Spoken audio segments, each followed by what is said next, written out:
Hello everyone, সবাই কেমন আছো? আশা করি সবাই ভালো আছো।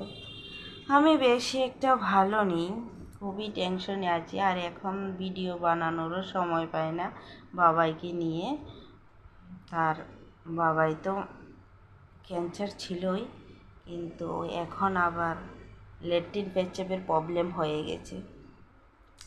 তো পেচ্ছাপটা এখন মোটামুটি ঠিকই আছে। ডক্টর দেখিয়ে ওষুধ নিয়ে এসেছিলাম, তারপর পেচ্ছাপটা ঠিক হয়েছে। কিন্তু ল্যাট্রিনটা এখনও ঠিক হয়নি। ল্যাট্রিন এখনও হয়নি। ওষুধ তো ঠিকই খাওয়িয়ে যাচ্ছি, কিন্তু ল্যাট্রিনটা এখনও ক্লিয়ার হয়নি। এখন জানি না, আজকে একবার গিয়েছিলাম ডক্টরের কাছে, কিন্তু ডক্টর আসেনি।